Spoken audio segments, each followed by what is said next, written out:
ጤና ይስጥልኝ አድማጮቻችን፣ ተመልካቾቻችን እንደምን አላችሁ? እንደምን ሰነበታችሁ? ግርማ ካሳ ነኝ። ይህ ዋሜራ ነው።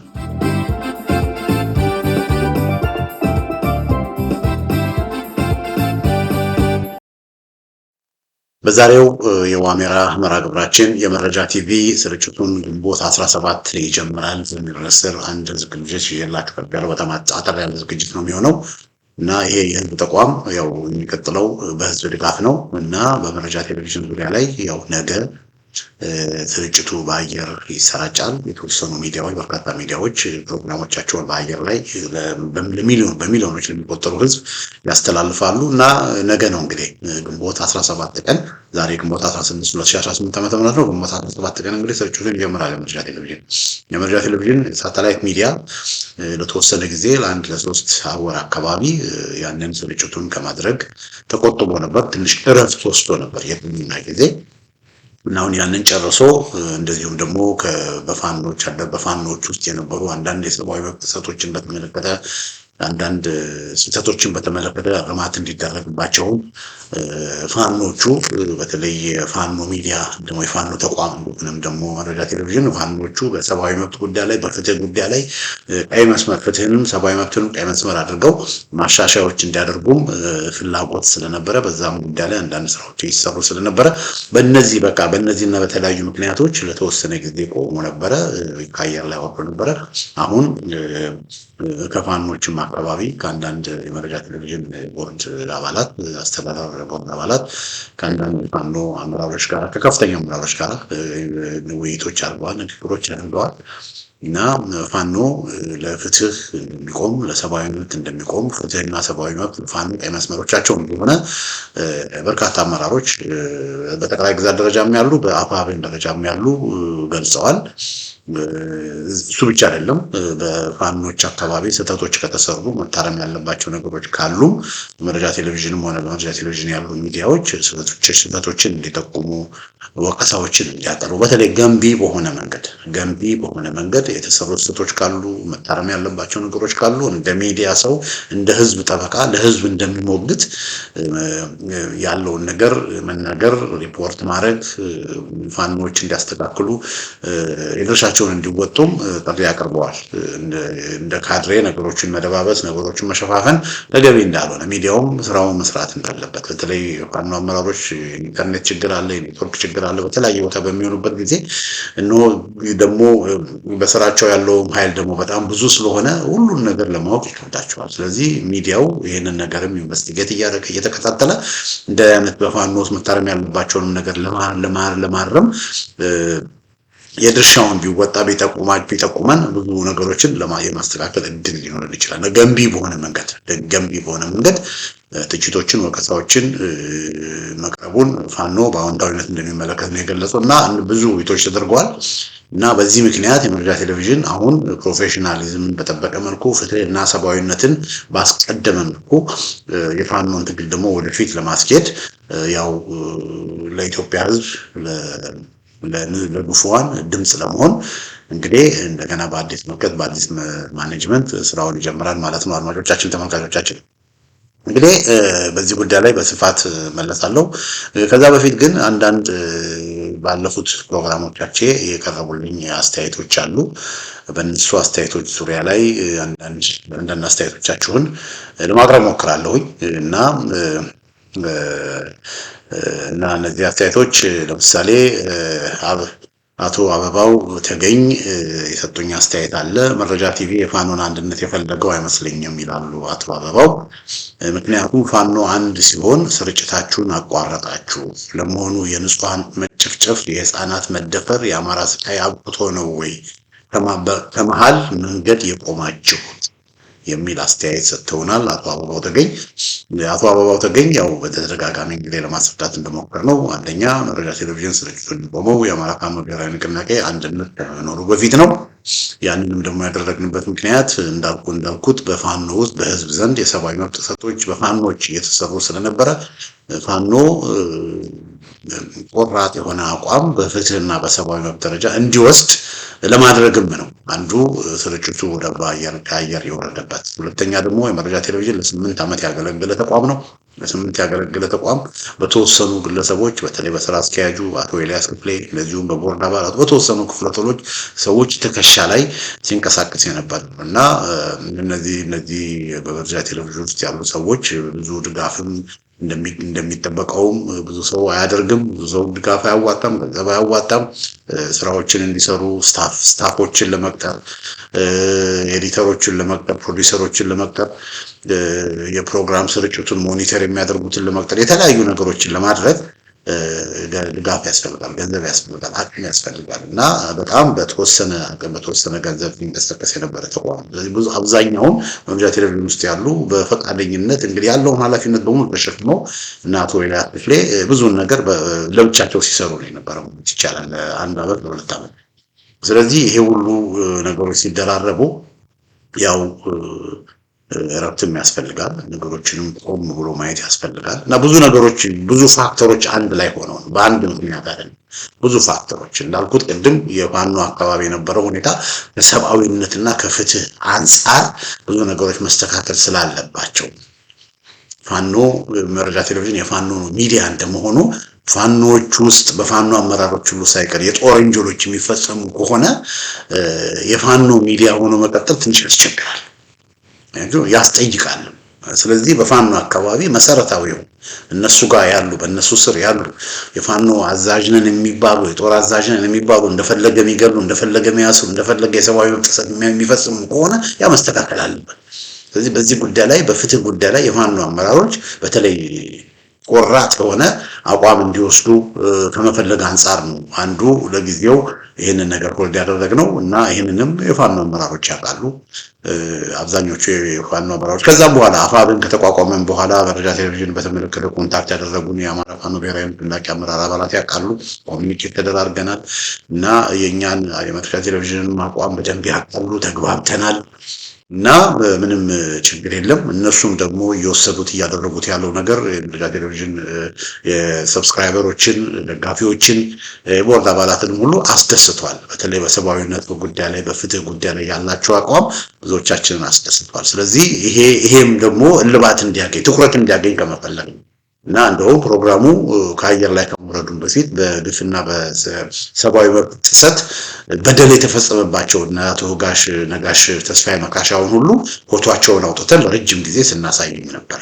ያ ምንድነው? በቃ መረጃ ቴሌቪዥን ለሰብአዊ መብት የቆመ ለፍትህ የቆመ ለፋኖ ትግል የቆመ ለህዝብ ትግል የቆመ ለጉፏን የቆመ ነገር ግን ግፍን ከሚፈጽሙ ፋኖ መሪዎችም ሆነ ግፍን ከሚፈጽሙ የፋኖ አደረጃጀቶች ጎን ግን መረጃ ቴሌቪዥን መረጃ ቴሌቪዥን ለፍትህ የቆመ ነው፣ ለሰብአዊነት የቆመ ነው። ፋኖ ደግሞ ኢፍትሃዊነትን ለመታገል የተነሳ ስለሆነ ያገዛዙ ብሶት የወለደው ስለሆነ አገዛዙ በህዝብ ላይ እየፈጸመ ያለው ቆቃ፣ የዘር ማጥፋት፣ የዘር ማጽዳት፣ መፈናቀል፣ እነዚህ ነገሮች ሁሉ አማሮት ብሶት የወለደው ተቋም እንደመሆኑ ብሶት የወለደው ተቋም በሌላው ላይ ብሶት መፈጸም የለበትም የሚል አቋም ስላለን ነው እና ያንንም ደግሞ አብዛኛው የፋኖ አመራር ያንን ይዞ እየሄደ ያለ ነው።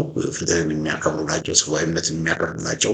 እስረኞች በታሰሩ ጊዜ ለእስረኞች የሚደረገው እንክብካቤ የዓለም አቀፍ ማህበረሰብ የሰብአዊ ድንጋጌን ባማከለ መልኩ ነው እና በብዙ መልኩ ችግር የለም። ነገር ግን እዚህና እዛ ያሉ ችግሮች እንዲፈቱ ለማድረግ ነው። በዛ ጉዳይ ላይም ከፋኖ አመራሮች ያገኘነው መልስ በጣም የሚያስገርም ነው፣ በጣም የሚያስደስት ነው እና አንዱ ምክንያት ይሄ ነው እንጂ የፋኖ አንድነትን ካለመፈለግ አይደለም። መረጃ ቴሌቪዥን ውስጥ ያሉ ሌሎችም ሆነ እኔ በግሌ እንደ መረጃ ቴሌቪዥን በፈቃደኝነት እሰራለሁ። ነገር ግን እንደ አሜራ ሚዲያ አቶ አበባው ፕሮግራሞችን በስፋት ተከታትሎ ከሆነ በሶሻል ሚዲያም በዚህም የፋኖ አንድነት እንዲመጣ እንደውም ይሄ ተቋምም አንዱ የተቋቋመበት ምክንያት የፋኖ አንድነት እንዲመጣ ነው። የፋኖ አንድነት እንዲመጣ በተደጋጋሚ ግፊት ሳደርግ ጥረት ሳደርግ የነበርኩት ሰው ነኝ።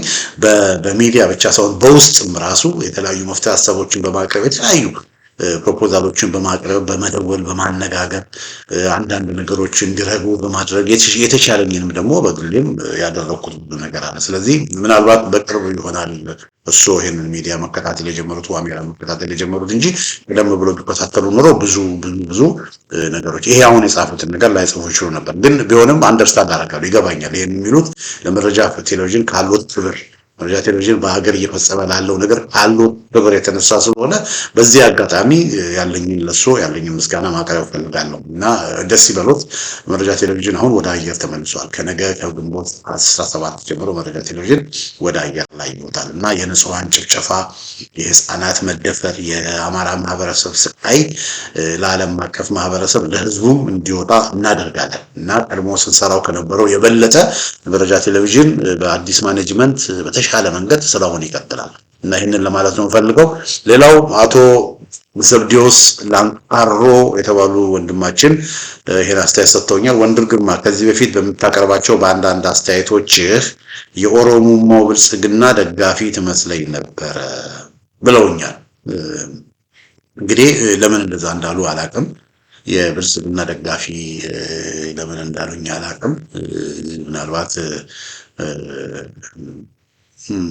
አንዳንዴ ያለ ምክንያት ጀጅመንት እንወስዳለን እና እሳቸው ለምን እንደዛ አላውቅም። ግን ቢሆንም አሁን ቢያንስ ያለውን ነገር በመረዳታቸው በጣም አመሰግናለሁ። የኦሮሞማ ብልጽግና ደጋፊ ትመስለኝ ነበር፣ ነገር ግን አንተ ማንነትህን ለማወቅ ብዙ እከታተል ነበረ።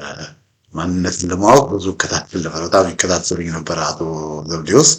ነገር ግን የኢትዮጵያን ለማዳን የምታደርገውን የሚዲያ አበርክቶ እየተረዳው ስለመጣው ዋሜራ ሚዲያን በደንብ እከታተላለሁ ይሆኛል። አመሰግናለሁ አቶ ዘብዲዮስ። መጨረሻ ላይ ቢሆን በመረዳቶት ለምን ብዙ ሰዎች በተለይም ደግሞ የፋኖ መሪዎችን ቻሌንጅ በማድረግበት ጊዜ የፋኖ መሪዎችን አካውንታብል በማድረግበት ጊዜ እንዴት ይሄን ፋኖ መሪ ይናገራል በሚል ኦሮሞ ነው ጃር ግርማ ኦቦ ግርማ ኦነጉ ግርማ እያሉ የስም ማጥፋት ዘመቻ የሚያደርጉ ብዙ አክቲቪስቶች አሉ። በምክንያት ሀሳብን የሚሞግቱ ሳይሆን በቃ እነሱ የሚፈልጉትን ሰው ለምን ተነገረ በሚል በጎጥ በተለይም ደግሞ አርበኛ ዘመነ ካሴ ላይ ጠንካራ ትችት አቅርቤ ነበር አንድ ወቅት። በተለይም የሸዋ ፋኖች ለምንድነው የአርበኛ ዘመነ ካሴ ወደ ወሎ ወደ ሸዋ ኃይል እንዲሄድ የሚያደርገው? የጎጃም ፋኖች ለምንድነው የማይንቀሳቀሱት? ምንድነው ችግሩ ብዬ የጎጃም ሊደርሺፕ ራሱን ሪስትራክቸር አድርጎ የጎጃም ስራ አስፈጻሚ ራሱን መርምሮ አካውንታብል አድርጎ እንደገና ተዋቅሮ ጠንካራ ሆኖ መውጣት አለበት። በጎጃም እንቅስቃሴ እየተደረገ አይደለም በሚል እውነታውን የታዘብኩትን ያለውን ነገር በማውጣት አመራሮችን ቻሌንጅ አድርጋለሁ እና አመራሮችን ቻሌንጅ በማድረግበት ጊዜ እንደ ዘመንን ተናገርክ፣ እንዴት አሰስን ተናገርክ፣ እንዴት ገዴን ተናገርክ በሚል አንዳንድ የጎጃም አክቲቪስቶች የኦነግ ልብስ ሁሉ አልብሰውኝ የኦነግ የአባገዳ ምናምን እዚህ ጋር አድርገውብኝ በቃ ከፍተኛ ይሆን በዘመቻ መልክ ማለት ይቻላል። በዘመቻ መልክ በየቲክቶኩ በዘመቻ መልክ ጃል ግርማ ኦሮሞ ግርማ እየተባለ በጣም ተጨፈጨፈ። እኔ ኦሮሞ ነኝ አልኩ። እኔ ኢትዮጵያዊ ነኝ። ማንነቴ ኢትዮጵያዊነት ነው። እኔ ኦሮሞ አያቶች አሉኝ፣ አማራ አያቶች አሉኝ። ማንነቴ ኢትዮጵያዊነት ነው። መታወቅ የምፈልገው በኢትዮጵያዊነት። ኢትዮጵያ ውስጥ ኦሮሞ፣ ትግሬ፣ አማራ ምናምን የሚባል የዘር ፖለቲካ ቆሻሻ ፖለቲካ ብዬ ነው የማምነው። ስለዚህ ኢትዮጵያ ወደፊት እንድታድግ ከተፈለገ እንደ ኢትዮጵያዊ እንደ ሰው ልጆች ተከባብረን መኖር መቻል አለብን። ሀገራችን ኢትዮጵያ ትበቃላለች። ይሄ አንተ መሬት ነው ሂድልን፣ ይሄ አንተ መሬት ነውና አንተ መጤ፣ አንተ ሰፋሪ፣ አንተ እንደዚህ ምናምን የሚለው ነገር ሀገርን የበለጠ ወደታች የሚያወድቅ ነው። እያወደቀም ወደ ጦርነቱ ውስጥ እየከተተን ያለው እሱ ነው የሚል እምነት ነው። ነገር ግን ይሄ እውነቴ ከድሮም የምጽፈው ከድሮም የምናገረው እንደሆነ ይታወቃል። አቶ ዘብዲዮስ ከዚህ በፊት የተናገርኩትን ከዚህ በፊት ወደ ኋላ ሄደው ቢመለከቱ ሶሻል ሚዲያም ደግሞ ምጽፈው ቢከታተሉ አንድ ወር 2 ወር 3 ወር ወደ ኋላ ቢከታተሉ ኮንሲስተንሲ እኔ ላይ ኮንሲስተንሲ ያዩ ነበር። በዚህ በዋሜራ ሚዲያ ራሱ እንደውም ስለ ኦሮሞማ አይዲዮሎጂ በተደጋጋሚ እንደኔ ያስረዳ ሰው እንደኔ ተናገረ ሰው እንደኔ ይሄ የኦሮሞማ የናሰፋ ጀለታን ሁሉ በመጥቀስ የኦሮሞማ አይዲዮሎጂ ከበስተጀርባ ያለው የኦሮሞ ፖለቲከኞች ሐሳብ ዲኮድ እያደረኩኝ ህዝብ እንዲያውቅ ካደረጉ ሰዎች መካከል አንዱ እኔ ነኝ እና በቅርበት ቢከታተሉ ይኖሩ ምናልባትም የነዚህ ስም አጥፊዎችን ቲክቶክ ወሬዎችን ሰምተው ይሆናል እሳቸው የኦሮሞማ ብልጽግና ደጋፊ የመሰልኳቸው እንጂ እኔ ቀጥታ ከፈረሱ አፍ እንደሚባለው ሌሎች ስለኔ የሚሉትን ሳይሆን እኔ ስለኔ የምናገረው አቋሜን በተመለከተ በፌስቡክም በጋዝ ነው የምጽፈው፣ በፐብሊክ ነው የምጽፈው። አንዳንዶቹ እንደውም ፐብሊክ በሚጽፉበት ጊዜ ኮሜንታቸውን ሁሉ የሚቆልፉ አሉ። እኔ ኮሜንቴን ምናልኳል ማንም ሰው የፈለገውን እንዲናገርለት እና በዚህ መልኩ የተናገርኩትን እንደው ቢከታተሉ ኖሮ ቀለም ሲሉ ማንነት ይደረዱ ነበር ማለት ነው። ግን ቢሆንም ደግሞ ቢረፍድም መቼም ከመቅረት ማርፈድ ይሻላል አይደለም የሚባለው። ቢረፍድም ያለውን ነገር በመረዳታቸው እና የዋሜራ ሚዲያም ደግሞ ተከታታይ በመሆናቸው በዚህ አጋጣሚ ለማመስገን ወዳለሁ አቶ ዘብዴዎስን። ዮናታን አያ የሚባሉ ወንድም ደግሞ አባቴ አሁን ስለ ባንዲራ የምናነሳበት ወቅት አይደለም። በተለይ የልሙጡ ባንዲራን በተመለከተ ያቀረብኩትን ፕሮግራም ተከትሎ አባቴ አሁን ስለ ባንዲራ የምናነሳበት ወቅት አይደለም፣ ሂድና በየመጠለያው የወደቁ ወገኖችን ሂድና ስለ ባንዲራ ብትነግራቸው የሚሰጡት መልስ ወቅቱን ያልጠበቀ ትንሽ ወቅቱን ያልጠበቀ ወሬ ነው ይሄ ብለው ነው የሚነግሩ እና ስለ ባንዲራ የምታወራበት ጊዜ አይደለም የሚል ስቴትመንት ሰጥቶ ይመጣቸው ነው። አሁን የተፈናቀሉ ወገኖች፣ የሚበሉት ያጡ ወገኖች፣ መጠለያ ያሉ ወገኖች የነሱ ጥያቄ ወደ ቅያቸው ተመልሶ ኑሯቸው መኖር ነው። የነሱ ጥያቄ ዳቦ ነው። የነሱ ጥያቄ ምግብ ነው። ስለ ባንዲራ ስለሌላ ነገር ሊወራላቸው ብዙም ሴንስ አይሰጣቸውም። እንደውም ይቅርታ አድርጉኝና ከኢትዮጵያ ሙሉ ወጥተው ሱዳን ሂዱና ልጆቻቸውን አሳድጉ ቢባሉ እውነት ነው። በሩ ቢከፈትላቸው እነዚህ በየቦታው የተፈናቀሉ ወገኖች ኢትዮጵያ የምትለዋን ሀገር ሁሉ ጥለው ወደ ሌላ ቦታ ሄዱ ብትሏቸው ራሱ የሚሄዱ ለምን? መጀመሪያ መኖር አለበት። ኢትዮጵያ ማለት እኮ እነሱ ናቸው። የኢትዮጵያ ባንዲራ ማለት ኢትዮጵያን የሚያመለክት ሲምቦል ነው። የኢትዮጵያ ባንዲራ በራሱ እኮ ባንዲራ እኮ ጨርቅ አይደል እንዴ? ግን ያ ጨርቅ የሚከበረው ለምንድን ነው? ያ ጨርቅ የሚያመላክተው ሲምቦላይዝ የሚያደርገው ነገር ስላለ የውል ማንነትን የውል አገርን ሲምቦላይዝ ስለሚያደርግ ነው ባንዲራ ሰንደቅ ዓላማ የሚሆነው። እና ያ ሰንደቅ ዓላማ ደግሞ የሚያመለክተው ማን ነው? ያ የኢትዮጵያ ሰንደቅ ዓላማ ማለት ኢትዮጵያውያንን ነው የሚያመለክተው። ኢትዮጵያውያን የሚበሉት አጥተው ክብራቸው ተደፍሮ አንገታቸውን ከደፉ ያ ሰንደቅ ዓላማ ተዋረደ ማለት ነው። ስለዚህ በዛን ቃል ልክ ነው። እነዚህ የተፈናቃዮችን ጉዳይ ማንሳት አስፈላጊ ነው። ለዚህም እኮ ነው የፋኖን ትግል የምንደግፈው። የፋኖን ትግል ወደፊት እንዲሄድ የምናደርገው የፋኖ ትግል አንዱ ለብዙዎች መፈናቀል ምክንያት የሆነው የዘር ፖለቲካው ስለሆነ 4 ኪሎ ያለው አጋንንታዊ አገዛዝ ስለሆነ የአገዛዝ እንዲቀየር የዘር ፖለቲካ እንዲቀየር ኢትዮጵያ ውስጥ ያለው ኢትዮጵያውያን ሚዘረብል ያደረገው ቆሻሻ ስርዓተ መንግስት ስር ነቀል በሆነ መንገድ እንዲቀየር የምንታገለው ፋኖን የምናግዘው ፋኖን የምንደግፈው ይሄ የዋሜራ ሚዲያም ደግሞ የፋኖ ሚዲያ ሆኖ በብዛት እየሰራ ያለው በዚህ ምክንያት የተፈናቀሉ ወደ ቅያቸው እንዲመለሱ በዛ ምክንያት። የባንዲራ ጉዳይ ግን ምንድነው? ባንዲራ የሚያመለክተው ህዝብን ነው የሚያመለክተው። ባንዲራ የሚያመለክተው አገርን ነው የሚያመለክተው። እና እነዚህ ሰዎች ባንዲራውን እንዳይያዝ በሚከለክሉበት ጊዜ ባንዲራውን በሚያዩበት ጊዜ ወባ እንደያዛቸው በሚያንቀጠቅጣቸው ጊዜ በእነዚህ ሰዎች አይምሮ ውስጥ በእነዚህ ሰዎች አስተሳሰብ ውስጥ ያለውን ፖለቲካና ርዕዮተ ዓለም እንዲያውቅ በማድረግ ነው ስለ ባንዲራ እያወራን ያለን። ለምን የነዚህ ሰዎች 4 ኪሎ ያሉትንም ህወሓቶችንም እነዚህ የብሔር ብሔረሰብ ፖለቲካ አራማጆችን የሚሉትንም ባህሪያቸውን ማወቅ ያስፈልጋል። በቃ በባንዲራው ላይ በዚህ ሲምቦሊክ በሆነው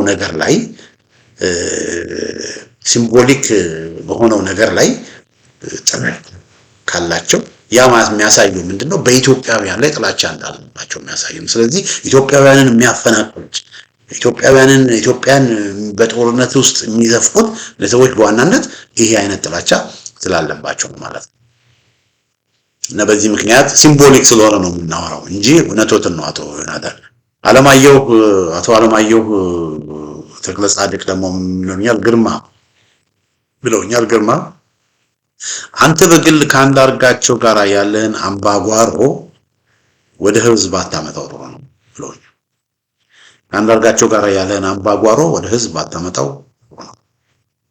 በተረፈ አንዳርጋቸው ሄዶ በግል ነው። ሄዶም እንደኔ ምንም ያበላሸው ነገር የለም። እንደኔ ምንም ያበላሸው ነገር የለም። ታዲያ ይሄ ሁሉ ጩኸት ለምን ይሆን ግርማ? የሚል አስተያየት ሰጥተውኛል። ከአንዳርጋቸው ጋር በግል እኔ ችግር የለብኝም። አንዳርጋቸው እኔ በግል ያደረገኝም ነገር የለም፣ እኔም ያደረኩት ነገር የለም። እንተዋወቃለን። አብረን ስንሰራ የነበረ ጊዜ አልፎ አልፎ ልዩነቶች፣ የፖለቲካ ልዩነቶች አሉ። የፖለቲካ አመለካከት ዲፈረንስ። ከዛ ባለፈ አንዳርጋቸው በሱዳን የተናገረው ነገር አዎ በራሴ የግሌን ወክዬ ነው ብሎ ተናገረ። በኋላ ነገር ግን ሰዎቹ ሲያስተዋወቁት ግን ያስተዋወቁት የአማራው ተወካይ ብሎ ነው ያስተዋወቁት። እና እሱም ደግሞ እዛ ቦታ ሄዶ ሲናገር የትግራይ ማህበረሰብ፣ የኤርትራ ማህበረሰብ፣ የምናምን ህዝብ ለህዝብ ምናምን ያለው ነገር በመርህ ደረጃ ትክክል ነው። ነገር ግን ከበስተጀርባ ህዝብ ለህዝብ እንዳልሆነ እናው ስለምናውቅ እሱ ላይ ጥያቄ ምልክት ያደረገ ነው። በእነ ኢሳያስ አፈወርቂ ተልኮ አቶ አለማየሁ በእነ ኢሳያስ አፈወርቂ ተልኮ ህወሓትን፣ ኦነግን፣ ፋኖን ምናምንን አንድ ላይ አድርጎ አንድ ኮአሊሽን የብሔር ብሔረሰቦች የኮንፌዴራሊስት ኃይሎች ኮአሊሽን ለማድረግ አስቦ በዛ መሰረት ይንቀሳቀስ ስለነበር ነው። የአንዳርጋቸው ተልኮ ያ ስለሆነ ላይ በውጭ የተናገረው የህዝብ ለህዝብ ነው የሚሉት። ነገር ግን በበስተጀርባ ፋኖን ጎትቶ ከህወሓት ጋር ፋኖ ከህወሓት ጋር እንዲሰራ ፋኖ ከኦነግ ጋር እንዲሰራ ከዛ ህወሓት ኦነግ ፋኖ እና ሻዕቢያ ሆኖ አንድ ላይ ሆነው የጸረ ብልጽግናውን ትግል ወደፊት እንዲያስኬዱት ለማሰብ ተደርጎ በሻዕቢያዎች እቅድና መመሪያ ምናልባትም በእነሱ ገንዘብ የተደረገ ድግግም ያንዳርጋቸው ሲያራ እና ያንን ስለምናውቅ ነው አንዳርጋቸው ላይ ሲሪየስሊ ፋኖን የመጎተት ፋኖን የመጥለፍ ፋኖን ወደ አላስፈላጊ በቃ ፋኖን ከሰራዊቱ ፋኖን ከደጋፊዎቹ የመነጠል ፌትና ሴራ ስለነበረ ያንን የግድ መታገል ስላስፈለገ ነው። አቶ አለማየሁ የአንዳርጋቸው ጉዳያችን ግን የተናገረው ተቃውሞም የተነሳበት ከዚህ የተነሳ ነው። ፋኖን የመጠበቅ ኃላፊነት ፋኖን የመጠበቅ ኃላፊነት ደግሞ የህዝብ ስለሆነ ፋኖን ለመጥለፍ እየተደረገ ያለው ነገር ከህወሓት ጋር እና ከኦነግ ጋር እየተደረገ ያለው ሽርጉድ አካሄዱ ጤናማ ስላልሆነ ነው በአንዳርጋቸው ጽጌ ላይ ተቃውሞ ያሰማ ነው። እነሱም ደግሞ የህዝብ ግለሰብ አይደለም፣ በግለሰብ ሆኖ በአደባባይ እንደ ግለሰብ ሆኖ በአደባባይ የተናገረው ነገር በተለያየ ዩቲዩብ መድረኮች በተለያዩ ሚዲያዎች ቀርቧል። ስለዚህ አንዳርጋቸው የተናገረው ነገር አሁን ፐብሊክ ዶሜን ሆነ ማለት ነው እና ፐብሊክ ዶሜን ለሆነ ነገር ብዙዎችን እያነጋገረ ላለ ነገር ብዙዎችም ደግሞ በፋኖ ላይ የአንዳርጋቸውን ንግግር ሰምተው የተሳሳተ ፐርሰፕሽን እንዲይዙ በማድረጉ የግዴታ ምላሽ መስጠት አስፈላጊ ስለሆነ ነው። እኔ ብቻ አይደለም አቶ አለማየሁ የፋኖ አመራሮችም የውጭ ግንኙነት ክፍል ኃላፊው አቶ ብሩክ ስለሺ ፋኖ ብሩክ ስለሺ በዚህ ጉዳይ ላይ አስተያየት ሰጥቷል። የአማራ ፋኖ ብሔራዊ ንቅናቄ ከፍተኛ አመራር አባል በቃ እና የመምህር የዩኒቨርሲቲ መምህር ፋኖ ሳይገስጥም በዚህ ጉዳይ ላይ አስተያየት ሰጥቷል። ከሁሉም ነገር በላይ ደግሞ የድርጅቱ የአማራ ፋኖ ብሔራዊ ንቅናቄ ድርጅቱ የቃል አቀባይ አንዳርጋቸው እያደረገ ያለው ነገር የግሉ ጉዳይ ነው እንጂ ይሄ ጽምዶ በሚባለው ነገር ላይ ፋኖ ግንኙነት እንደሌለው ፋኖ ያንን እንደማያውቀው የድርጅቱ ቃል አቀባይ ራሱ አስተያየት የሰጠበት ጉዳይ ነው። ስለዚህ አንዳርጋቸው የፈጠረው ነገር ብጅታ ሊፈጥር ስለሚችል ያንን የማስተካከል ስራ መሰራት ስላለበት ነው አቶ አለማየሁ ስለ አንዳርጋቸው ያለው እና ጩኸት አይደለም የሚያሰማ ነው። ነገር ግን ፋኖን ትግሉን ነው የጠበቅነው። በተለይ ከነዚህ ከሻዕቢያ ከህወሓት ከኦነግ ከብሔር ብሔረሰብ ከሚባሉ ሀገሪቷን ላለፉት 30 ምናምን ዓመታት ካጠፉ ኃይሎች ለመጠበቅ አንዳርጋቸው ከነሱ ጋር ሲሰራ የነበረ ነው። ከኦነግ ጋር ሲሰራ የነበረ ነው። ከህወሓት ጋር ሲሰራ እና አሁንም እንደዚሁ ከሻዕቢያ ጋር ከህወሓት ጋር ከኦነግ ጋር እንስራ እያለ የብዙ ሰዎችን አመለካከት የመቀየር ነገር እንዳይኖር ከወዲሁ ነገሮች ሳታል ከወዲሁ መቆጨት ስላለባቸው ነው። ከዚህ በፊት ያው በየዋህነት ብዙዎቻችን ተጣለናል። አሁን ግን ይህንን ትግል በጥሞናና በጣም በትልቅ ማይክሮስኮፕ ነው የምንጠብቀው አቶ አለማየሁ እና በዛ አንጻር ነው እንጂ ያን ያህል አንዳርጋቸው በግለሰብ ደረጃ ያን ያህል በኔ ዘንድ ትልቅ ቅራኔ ችግር እሱ ላይ ስላለብኝ አይደለም። እንደውም ታስሮ የነበረ ጊዜ ለሱ ሲጮህ ለሱ ጽፍ እሱ እንዲፈታ ብዙ ነገር ሳደርግ የነበርኩ ሰው ፎር ዛት ማተር ማለት ነው። እንግዲህ ብዬ አድማጮቼ በመጨረሻ ወደ መረጃ ቴሌቪዥን እመጣለሁ። የመረጃ ቴሌቪዥን እንግዲህ ስርጭቱን ግንቦት 17 ቀን ይጀምራል። አድማጮቻችን፣ ተመልካቾቻችን ነገ ስርጭቱን ይጀምራል እና ይሄ መረጃ ቴሌቪዥን በጣም በርካታ ማህበረሰባችን በተለይ በገጠር የሚኖረው ማህበረሰባችን በጉጉት እየጠበቀው እንደሆነ ሰምቻለሁ። አንድ ከፍተኛ የፋኖ አመራር አባል ሲነግረኝ የመረጃ ቴሌቪዥን እንደሚጀምር ሲነግረኝ በጣም ከመልሶች የተነሳ ባይገርምህ አለ። አሁን እንደ አፋብህ በየቦታው ህዝባዊ ስብሰባዎችን ስናደርግ በብዙ ቦታ የተጠየቅነው ነገር ቢኖር መረጃ ቴሌቪዥን የት አለ ተብለን የተጠየቅነው ማለት። እኛም ደግሞ በቃ ግራ ገብቶን ምን መልሰው አተን በቃ በጣም መልስ ለመስጠት በጣም ቸግሮን ነበር እና እግዚአብሔር በጣም እናመሰግናለን። የህዝብን ጥያቄ ነው የመለሳችሁልን እና ይሄ መረጃ ቴሌቪዥን የፋኖ ተቋም ለኛ በጣም ያስፈልገናል እና በጣም እናመሰግናለን ነው። ሌላው አመራርም እንደዚሁ መረጃ ቴሌቪዥን በአየር ላይ እንደሚሆን ሲሰማው በጣም እናመሰግናለን ብሎ ነው የመለሰው። ለነገሩ ማመስገን ያለብን እኛ እነሱ ህይወታቸውን አወራርደው በየተካከው እኮ ነገ ይኖሩ ተነገ ወዲያ አይኖሩ እኮ አናውቅም። እኛ እነሱ እየከፈሉት ካለው ዋጋ ጋራ መረጃ ቴሌቪዥን ሰዎች እኔም ሆንኩ በመረጃ ቴሌቪዥን የምንሰራ ሰዎች የምንከፍለው ዋጋ በጣም ትንሽ ነው። እኛ እኮ ሳተላይቱን ያው የገንዘብ ችግር ነው። ከዛም ብለን ገንዘብ ማግኘት በጣም ከባድ ነው። ኢስ ቻሌንጂንግ።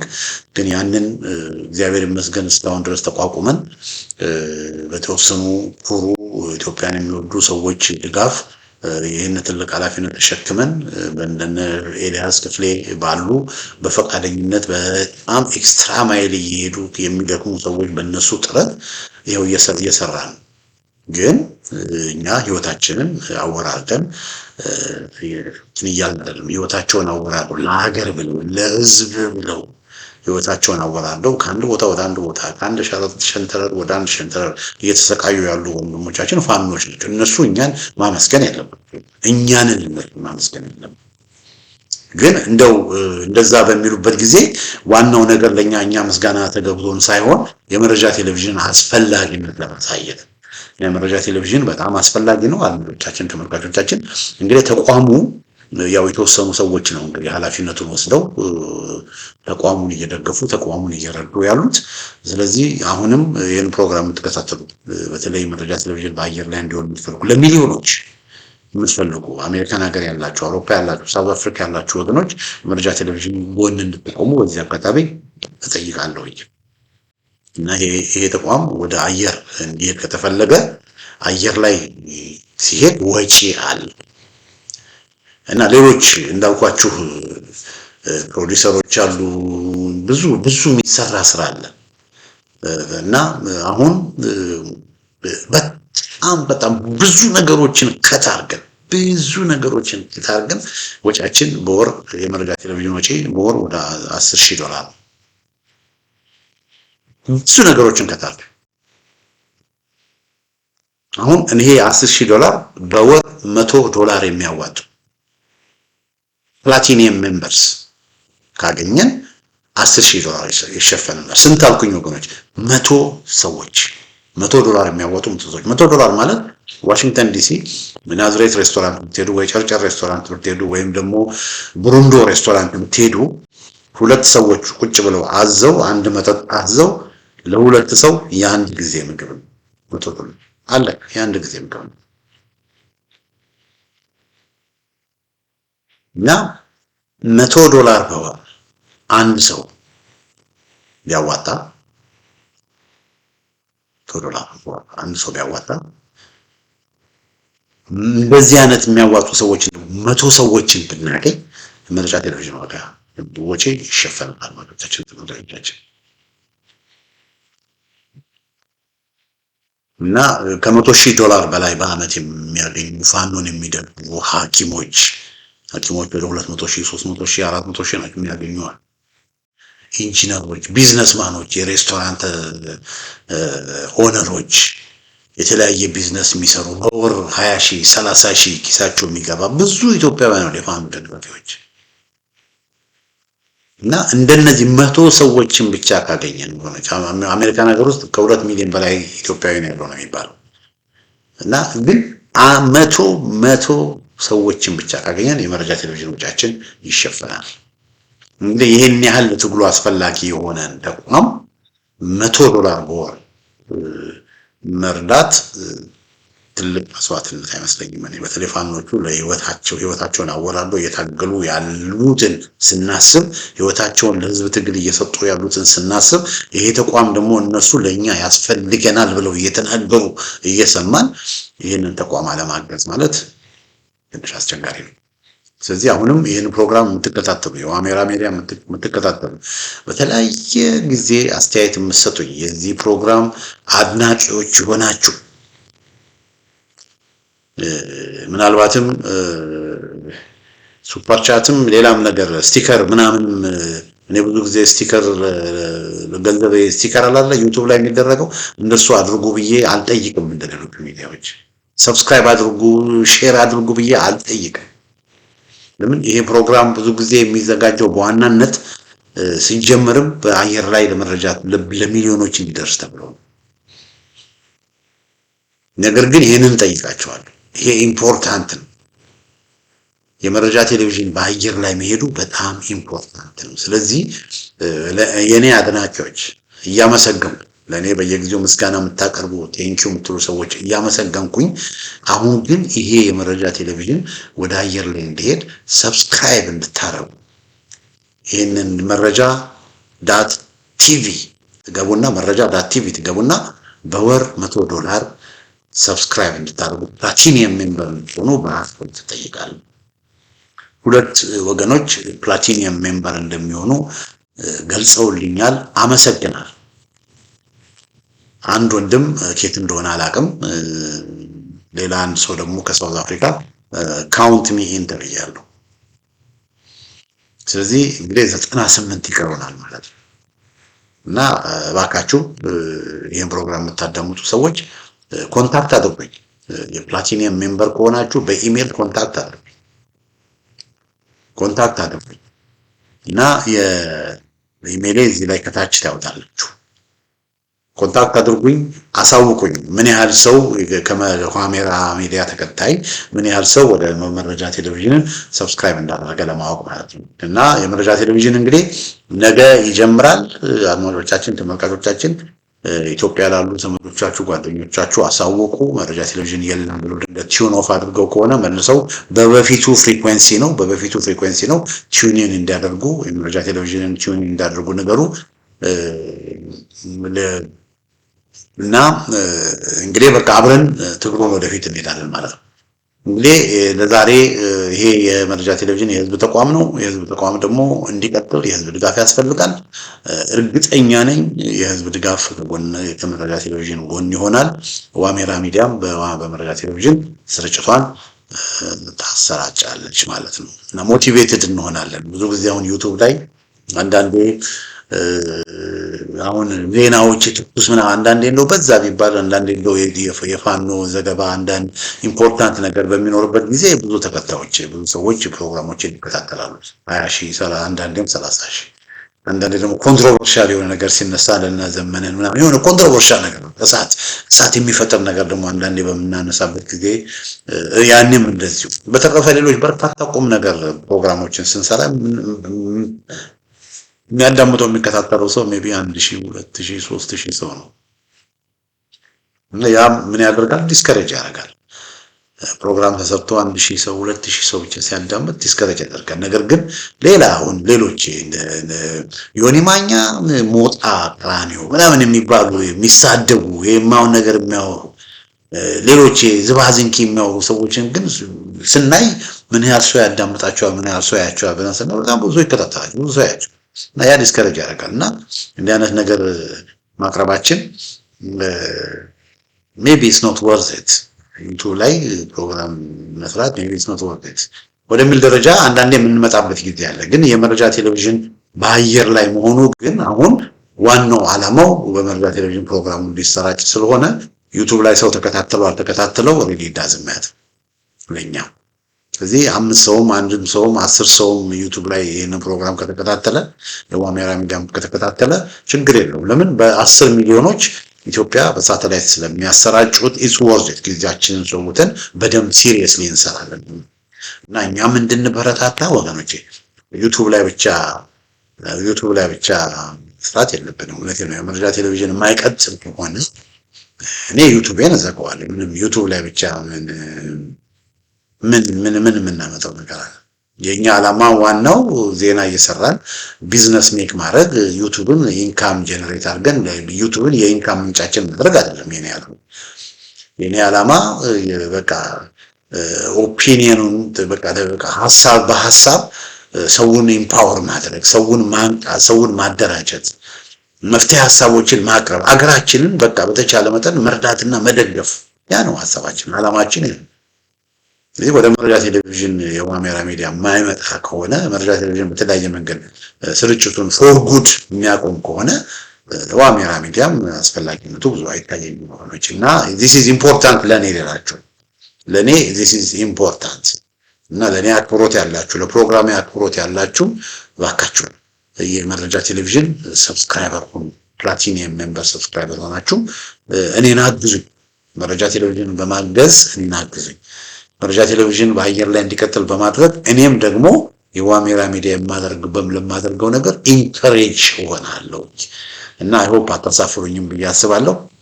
እንግዲህ አድማጮቼ፣ ተመልካቾቼ ስላዳመጣችሁኝ በጣም አመሰግናለሁ። በሌላ ጊዜ በተመሳሳይ ፕሮግራም እስከምንገናኝ ደህና ሁኑ።